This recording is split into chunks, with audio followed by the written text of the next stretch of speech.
But what happens when questions are raised about many of our fundamental beliefs? A mystery that cannot be explained.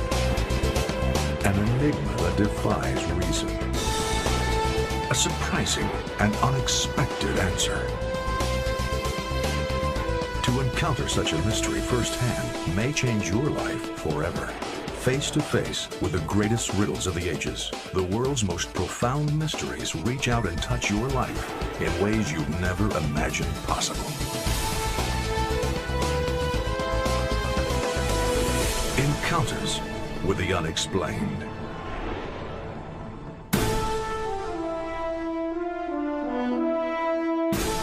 What is there about this tiny sliver of land off the coast of Nova Scotia that would entice the wealthy and the wise to give up their fortunes, indeed their very lives? Can it be that all the modern engineering in the world today can't get to the bottom of a pit dug here over 200 years ago? The Money Pit was no small feat of engineering. Whoever built it needed to have the technology, and he also needed to have the manpower and the resources. It would have taken at least 100 men several months to complete the Money Pit. The legends about the island are many. Some of the more famous ones are that the treasure will not be found until 7 people have died. As of to date, there have been 6 killed in the search. Perhaps the most famous legend is that no one will find the treasure until every oak tree on the island is gone. As of right now, there's one. What treasure is large enough to bring a young Franklin Delano Roosevelt to the island with a pick and shovel in hand? Or cause the great matinee idol Errol Flynn to leave the luxury of Hollywood for the cold and mud of an obscure island? Is this the repository of the world's greatest single treasure, or just some 18th century engineer's idea of a practical joke? Just off the coast of Nova Scotia lies a tiny blip of land called Oak Island. It would be hard to imagine a more nondescript piece of real estate. Yet here on this mile-long, half-mile-wide chunk of dirt that sticks up out of the Atlantic Ocean barely 35 feet, fortunes have been squandered, and so far, 6 lives have been lost. In search of what? That's one of the more amazing parts of this mystery. No one even knows what they're looking for. Oh, there are theories, to be sure, but the bottom line is nobody knows. That's what makes the mystery of Oak Island one of the most convoluted, puzzling, strange, yet true stories we have ever encountered. It all began in 1795. A teenager by the name of Daniel McGinnis noted a depression under the outstretched branch of one of the large oak trees from which the island originally took its name. Daniel and 2 friends he had persuaded to join him quickly discovered that indeed someone at some time in the distant past had gone to a great deal of trouble to dig the pit they were now uncovering. Every 10 feet, they encountered another oak floor solidly anchored in the sides of the pit.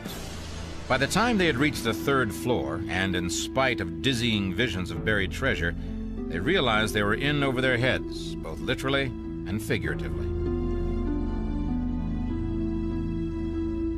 Curiously, that seemed to end the boys' adventure. They just gave up. For the next 7 years, the pit the boys had only begun to uncover lay undisturbed. But rumors abounded, some of them quite sinister. There was talk of a curse on Oak Island, which might not be as far-fetched as it sounds when you begin to learn a bit about the island's tragic history. Well, one of the main legends is that there is a pack of dogs on the island with fiery eyes that roam the island to protect the treasure pit.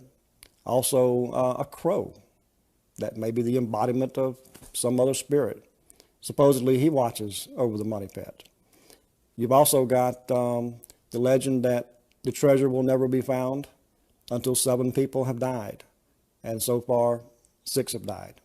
But perhaps the most famous legend is that no one will find the treasure until every oak tree on the island is gone.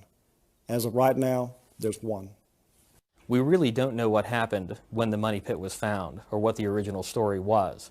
Over the last 200 years, folklore has intruded to change the story dramatically, to the point where it's very difficult to separate fact from fiction. Yet in spite of legends and curses, men keep pouring their lives and fortunes into this hole in the ground. Why? Some researchers think it is nothing more than a sinkhole.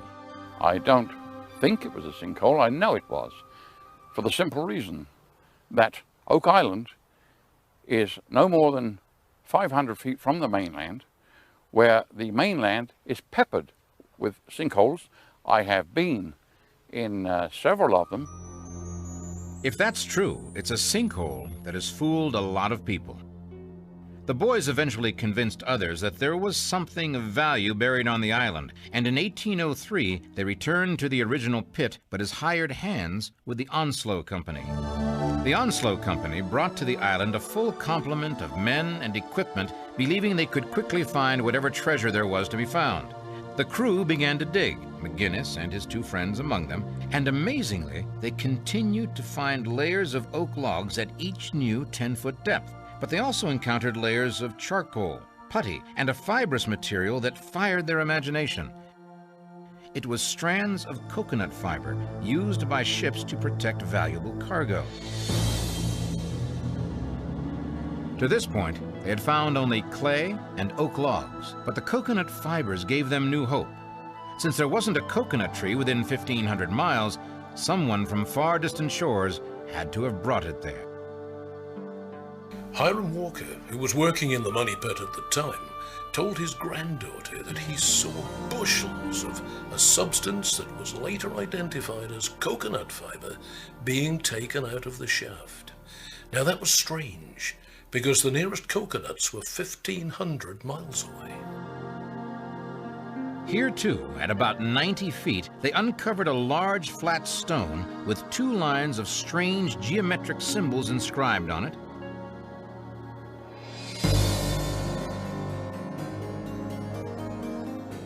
An inverted triangle, followed by an inverted triangle with 2 diagonal lines through it, followed by a slash with tiny circles above and below the line, another triangle, and a downward pointing arrow.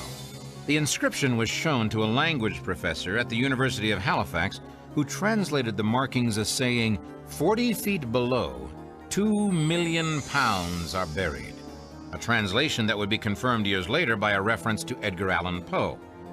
But that was not the only translation.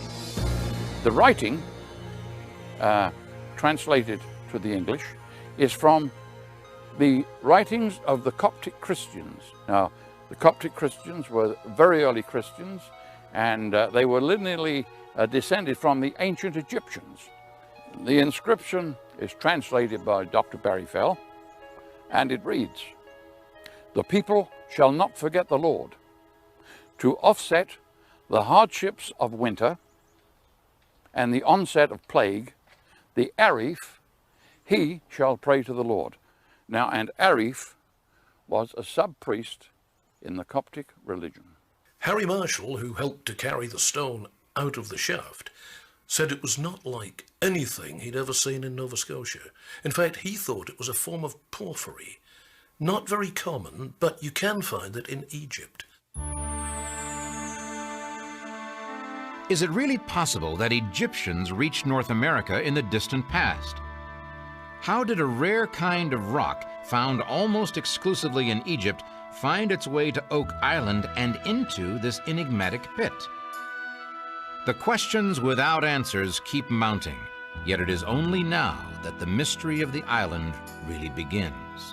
When the Onslow Company reached the 110-foot level, an iron rod was used to probe beyond the log floor. But it would only go about a yard before it hit wood of another kind. Could it be the treasure chest? By the time they struck the object, it was too dark to work, so they quit for the day, believing that in the morning the treasure would be in their hands. Oak Island is in roughly the shape of a peanut, narrowing down to 400 yards at its narrowest point. The pit, now being called the Money Pit because of the many legends of pirate treasure that are part of the folk heritage of that area, lies just a few hundred yards from the shore near a small bay on the narrow end of the island. This proximity to the ocean seemed of little consequence as the men returned to the pit the next morning to claim their hard-won prize. Imagine their surprise and disappointment when they discovered the pit was filled with about 60 feet of water. Disappointed but undaunted, the men began bailing the water out with buckets, but it soon became apparent they were making no progress at all. They might as well have been trying to empty the Atlantic Ocean, which in fact they were, even though they didn't know it at the time. They even tried dropping a heavy-duty pump into the pit, but when they turned it on, it burst before the water even reached the surface. Then someone noticed that the level of water in the pit raised and lowered with the tide. Somehow, the hard clay of the island that had kept the Atlantic Ocean at bay for eons had sprung a leak. Without knowing it, the Onslow Company, in its efforts to get to the bottom of the puzzle, had broken a very old but very effective hydraulic seal. When they removed the tightly fitted oak platforms, especially the one just below the strange stone with its enigmatic message, some unknown mechanism let in the ocean. Others would later discover that it was planned that way, and with considerable genius. But at this point, the lure of the treasure just seemed to grow as the complexity of the task of obtaining it grew. Surely no one in the 17th or 18th century would go to all this trouble for a few gold doubloons and a box of jewels. Whatever was there must be of immense, perhaps even unmeasurable value. What could be at the bottom of this water-filled hole in the ground? Could there be some rare Egyptian treasure hiding in the depths? Or could it be that whoever designed this seemingly impenetrable scheme put something there that was never meant to be recovered? But surely, what some 17th century engineer could design, our modern engineers and technology could easily overcome. As far back as there are records, it seems Oak Island has been cloaked in an air of mystery. The first settlers in the area believed the island was haunted. They reported that on dark nights, they could see eerily glowing lights over the island. A story from the mid-1800s tells of two fishermen who went to investigate lights on the island and were never seen again. Is all this just legend? Stories told to scare children? Or is there more here than just buried pirate treasure? Does the mystery of the island go beyond the physical world we know, into some unknown dark realm? They say curiosity killed the cat, but in the case of Oak Island, it killed more than a cat. The water proved too much for the Onslow Company, and they shut down their effort. It was haying time, and the men had more important things to do. Now, totally discouraged, John Smith took the stone with the enigmatic markings and eventually used it in his fireplace. And where is it today? No man knows where the stone is. People have been hunting for it for a long time. It was last seen in a print shop in Halifax around the turn of the century, where it was being used for the stropping of leather or something like that. Interest in the treasure seemed to disappear with the stone. It would be 45 years before anyone challenged the money pit again. Then in 1849, a company called the Truro Company brought a new crew and new determination to the island. McGinnis had died, but Smith and Vaughan could still point out the original shaft. But this time, the Truro Company decided to see if they could find out if anything was really there before sinking another shaft. They had brought with them hand-operated pod augers, the kind that were used in those days to prospect for coal. Relying on directions provided by Smith and Vaughan, they ran the auger down and struck the platform Smith and Vaughan told them would be there at precisely 98 feet.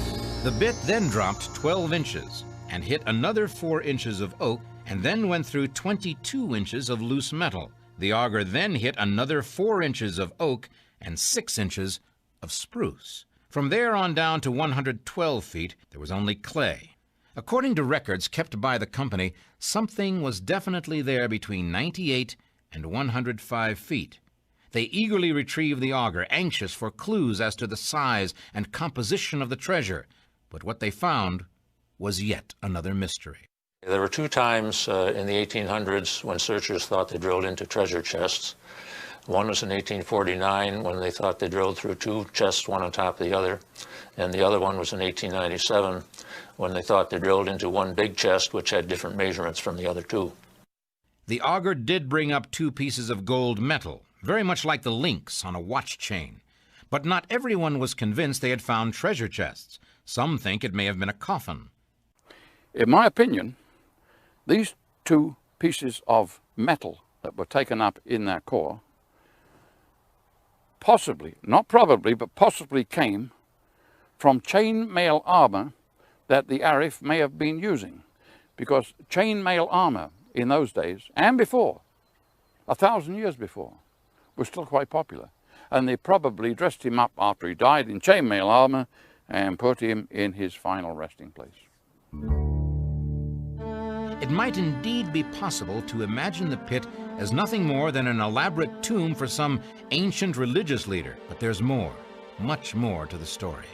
A subsequent bore brought up something that was a complete surprise, a piece of sheepskin parchment with the letters V and W on it. The Truro Company believed they had encountered a vault containing a wooden box or boxes of some kind. This box, if it exists, is between the 154 and 161 foot level and is reputedly the place the auger found the parchment. But 10 feet below that, according to the company records, is an impenetrable iron plate. Who could have built such an ingenious masterwork? And what treasure could justify such an enormous effort? Gold, jewels, money? And what about the strange piece of parchment? When Dr. Burrell Ruth, a professor at Iowa State University, heard that parchment had been found in the money pit, he predicted that mercury would be found there too. Dr. Ruth, a chemical engineer, was an avid subscriber to the theory that Shakespeare was just a front, that it was actually Sir Francis Bacon that wrote the plays and poems attributed to Shakespeare.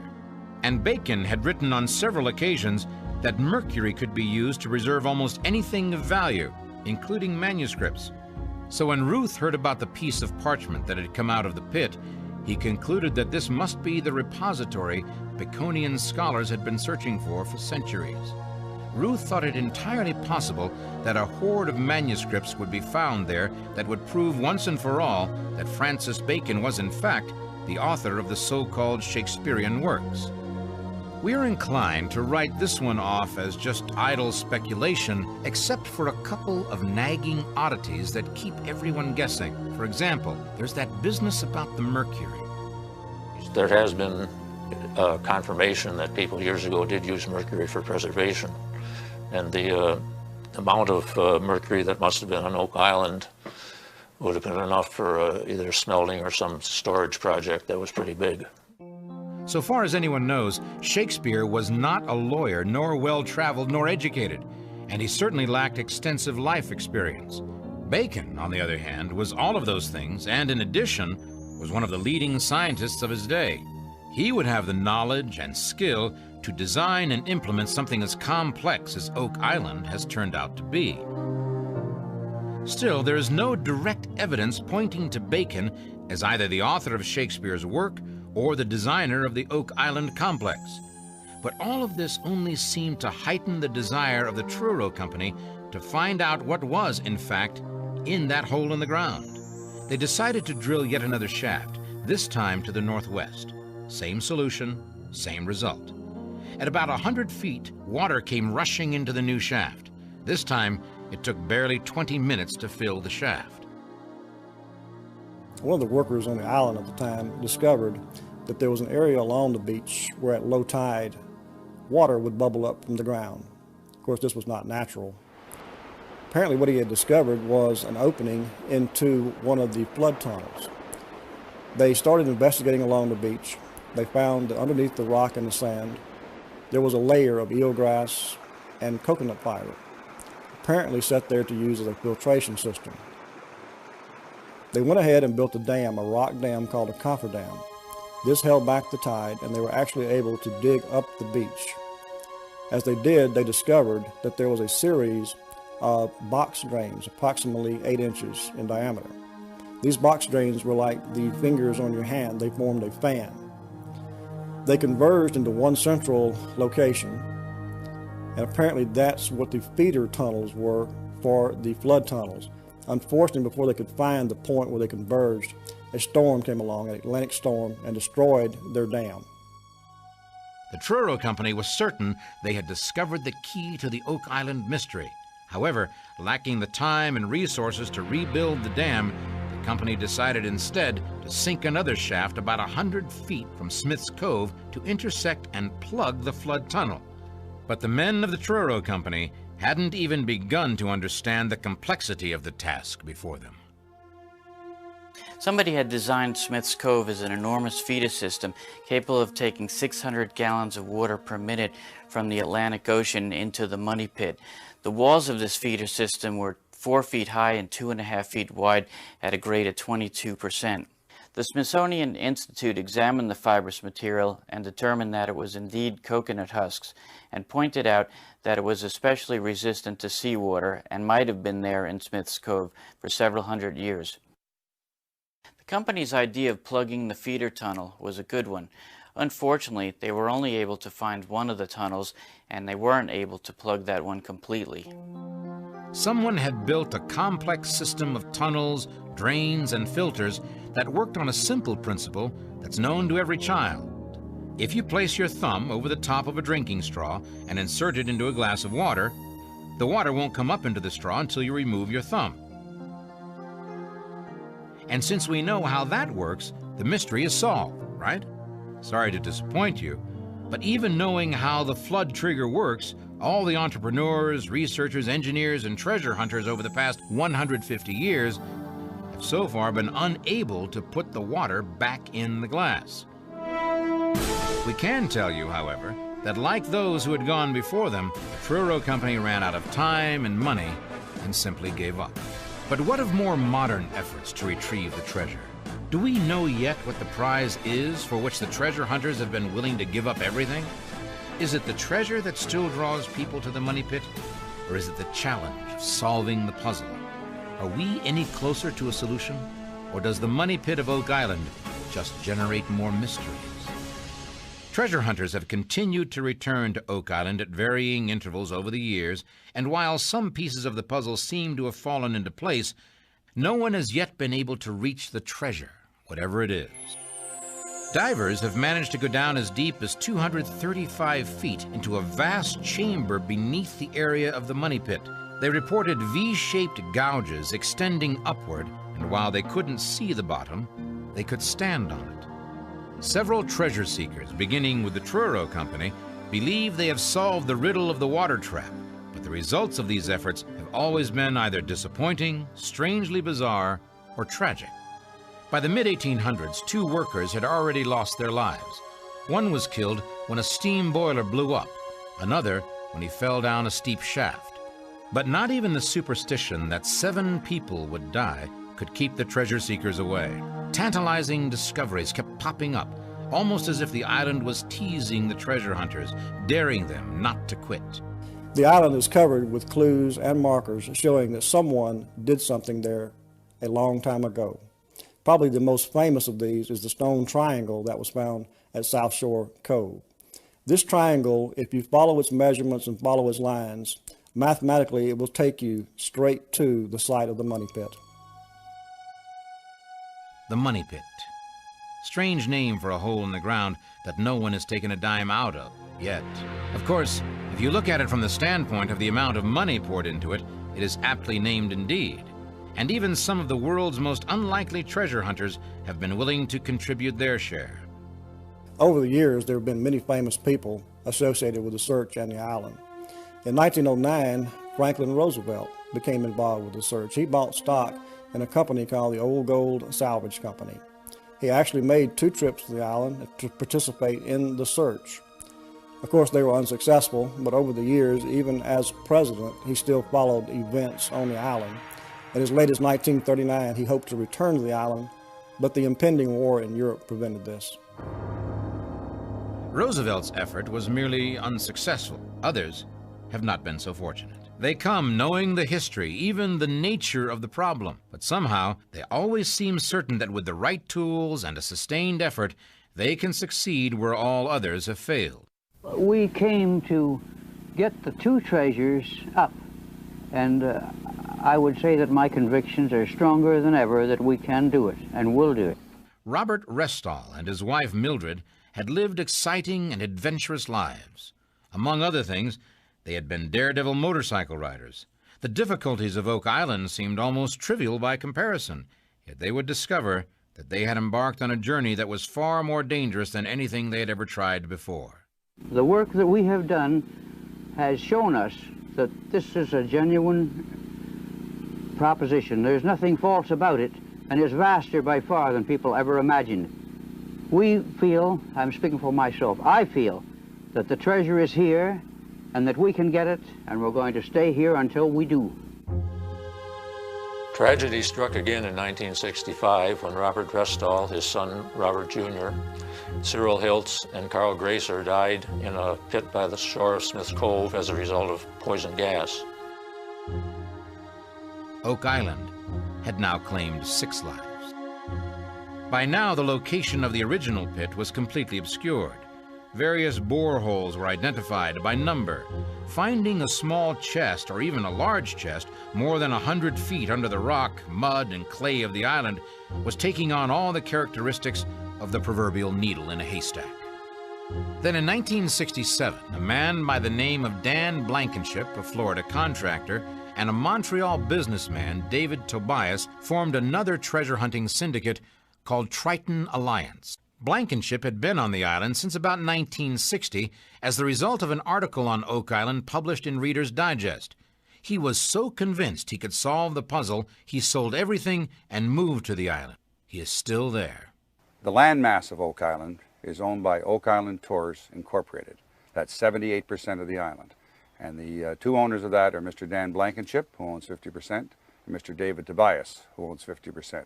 Mr. David Tobias is the CEO of the company and has controlling vote. The other 22% of the island is owned by Mr. Fred Nolan, who owns lots 9 through 14, and Mr. Robert Young, who owns lot number 5. And that's the way the island, the land mass of the island is split up. From a real estate point of view, Oak Island hardly meets the criteria of an excellent location. On the other hand, if digging for treasure is what your life is all about, owning your own island, complete with stories of pirates, playwrights, and plunder, you could hardly find a more enticing spot. Treasure trove licenses are issued by the province of Nova Scotia, and on Oak Island in particular, the 3 owners have their own licenses to explore on the island for any treasure or archaeological or geographical significance that may be found on the island. Most of the exploration in recent years has been carried out by drilling for core samples, and the core samples are looking for indication of deformities in the surface of Oak Island, and as a result of that, there have been metal findings, there's been wood findings to indicate shafts, and there's also been findings of coconut fibers, which are not indigenous to this area, and this supports some of the theory of the treasures that are supposed to be hidden in Oak Island. The Triton Corporation immediately began a series of test drills around what they believed to be the original location of the money pit, eventually drilling down to almost 200 feet. And here, if you'll pardon the pun, the mystery deepens. The drill plunged through into a cavern in the island's bedrock. Somewhere in the distant past, a significant underground project seems to have been carried out under the island. And as always, the elusive question, why? Over the years, the search has evolved around 2 locations, the actual site of the money pit, and also 140 feet northeast was the site called Borehole 10X, which was an exploratory hole dug by Triton Alliance back in the 1970s. From this, they made some pretty amazing discoveries. At the bottom of this shaft, which is 230 feet, a chamber was discovered, a water-filled chamber. A camera was lowered into the water, and it sent back images that appeared on the monitor to be a human form. Also chest, perhaps oaken chest, and also items such as tools that may have been dropped into the shaft over the years. The question of who could have built this astonishing masterwork was beginning to take on major proportions. The answer to that question just might provide the answer to what, if anything, was there. That conclusion appears, on the surface at least, to be what drives the ongoing search, in spite of a string of spectacular failures, stories of curses, and the simple fact that not so much as one thin dime has ever come out of the so-called money pit. Yet all this seems to have had no effect on the treasure seekers at all. It's not so much the treasure that draws people to Oak Island as the mystery. Just about everyone who is involved in Oak Island at present is more interested in learning the answers and the solution to the mystery than getting rich by selling treasure. For over 200 years, men and machines have been trying to discover the answers to these questions. With ever-increasing determination and the latest technologies, experts in various fields of endeavor have put everything they have, including their very lives, into solving this puzzle. The last 10 years has been a relatively quiet period on the island. Probably the only thing of significance was in 1995. We did have a team from Woods Hole Oceanographic Institute, the same people that were involved in locating the Titanic. They spent 2 weeks on the island. Their survey of both the island and the bay surrounding the island certainly did nothing to discourage us that a treasure does exist on Oak Island.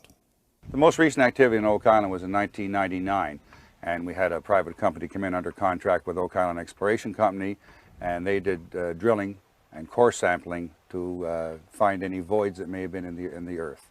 This would indicate that some of the voids would be attributed to shafts, etc. That would indicate that there was some treasure or something hidden down there at one point in time. Could it be that the answer will be found by digging into history rather than digging on the island? Will finding out who was there and when tell us what might still be there? Is it possible the riddle was solved nearly half a century ago by a 4-year-old girl? Certainly one of the driving forces that keeps the Oak Island quest alive is the strange inscription on the stone discovered at the 90-foot level by those first diggers. In 1987, a retired senior editor of the National Geographic made an identical translation to the one provided by the Halifax University language professor. The editor said he simply applied Edgar Allan Poe's translation system from the gold bug. The symbol appearing most frequently will be an E, since that is the most frequently used letter in the alphabet. Here, it would be the 2 dots stacked vertically.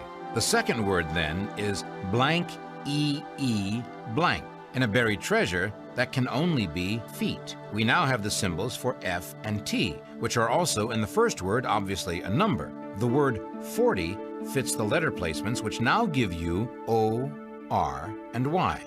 40 feet below, and so on. That would seem to work. What's more, the message, along with the method of coding, strongly suggests a pirate treasure. But did pirates have the technology it would require? Could they get along with each other long enough to complete any sort of building project, let alone something as complicated as the money pit? Perhaps they were more resourceful than we have been led to believe. And there are other clues that have a pirate's touch. There are those stones in the shape of a large triangle that were discovered on the south shore, pointing like an arrow toward the treasure. But what if the copy of the transcription on the stone is a hoax? There's actually no evidence available to support any interpretation of the inscription because we don't have the actual inscription. It was never written down. It was lost before it was ever created on any documentation. I believe that the actual inscription we have today is a forgery created by a later writer. What if Harvard professor Barry Fell had the correct translation? What does that tell us is at the bottom of the money pit? I believe that when the Arif died, his people decided to bury him in a tomb. They found a very huge pit, it was 100 feet deep, and they just kept away from it. It was a sinkhole. Earlier religions, including early Christianity, believed that the answer after death was to go down to the river of life. And I believe they put him down to what they considered the river of life. They put the stone on top of him, and then they filled it in gradually, and about every 10 feet, they wedged timbers into the walls of the pit so that the combined weight of the earth would not collapse the tomb itself. That's an interesting theory, but many experts believe it ignores too much hard evidence of actual treasure. Take, for example, the potsherds and traces of mercury. At the time, liquid mercury was used as a preservative for documents. Also, the small piece of parchment that was discovered on the end of a drill bit. If you were really intending to bury a treasure and have no one else ever find it, why would you leave so many surface clues? The original builders left a noticeable depression in the earth. Legend holds a block and tackle was left hanging from a tree branch directly over this depression. That's like putting up a neon sign that says, "Hey, dig here." In addition, oak logs were buried every 10 feet in the shaft. It was almost like a signpost that read, "You're on the right track to find the treasure." Then buried at 90 feet, the builders left an inscription that's been translated to read, 40 feet below, 2 million pounds are buried. In other words, keep digging. Just a few feet below the inscribed stone was where the first water trap was triggered. Oak Island is like a puzzle, and once you become involved in trying to solve the mystery, it becomes an addiction. That certainly seems to be the case, and not all the pieces of this particular puzzle can be found in the Money Pit. Mr. Fred Nolan, who has quietly purchased a small portion of Oak Island, has taken a more archaeological approach. Mr. Nolan has identified 4 10-ton boulders which he says are deliberately placed to form a huge cross. At their center is a large sandstone. Many people believe this is a credible theory, but over the years, many theories have been put forward as to who may have constructed such an elaborate system. Take, for example, an enterprising engineer by the name of Edwin Hamilton, who spent 4 years excavating the island prior to World War II. The original burying of the treasure there probably at that time was quite an engineering feat, and I doubt very much if it could have been carried out by pirates or a pirate crew.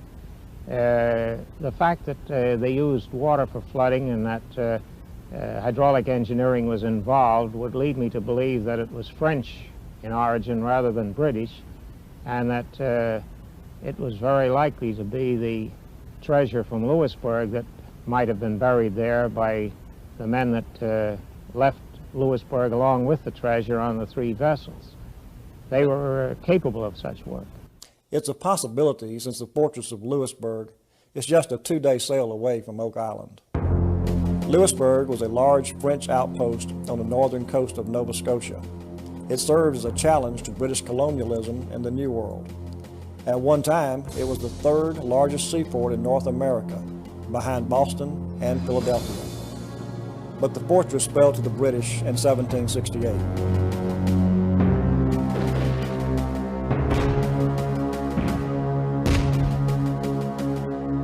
However, before surrendering its gates, 3 French ships did manage to slip away. Hamilton believed these ships might have brought an enormous amount of wealth to Oak Island, since the island is a short distance away. And it's entirely conceivable that the fortune of a great French fortress was in the holds of these ships. Research shows that by 1768, the area surrounding Oak Island was sufficiently populated that any clandestine activity on the island would have been noticed by someone. Therefore, the Louisbourg theory just doesn't hold. After all, those 3 French ships would have been seen by someone, and no one ever did see them. According to Thomas H. Rattle's History of Halifax, the British fleet and army, fresh from the plunder of Havana, arrived in Halifax and began an unbelievable spending spree. Rattle describes a scene of unrestrained revelry as gaunt, sunburned adventurers with enormous loot were literally throwing it at tavern keepers throughout the city. It is possible that the British Army and Navy dug the Money Pit as a place to hide the untold wealth plundered from Havana. Certainly they had the manpower to do it, and under the strict command of hard-bitten professional officers, the task might well have been accomplished. And by any measure, the amount of plunder, if indeed it came from Havana, would make it worth the effort.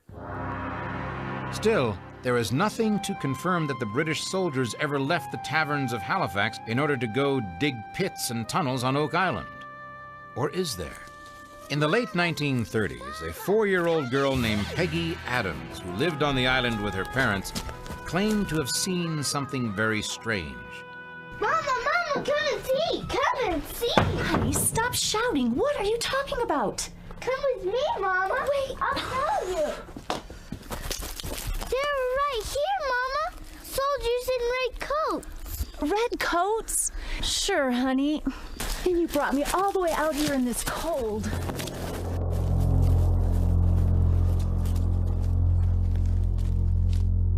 Peggy Adams never backed away from her story. In fact, the way she told it, she seemed to be describing a large number of these soldiers. Her parents, of course, were having none of it. Then some years later, on a trip to Halifax, Peggy's mother took her to visit the Citadel there, which includes a museum. That's them.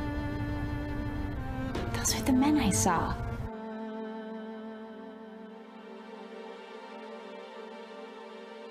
What Peggy saw was an effigy of a British soldier in the uniform that was standard in the British Army from 1754 to 1783.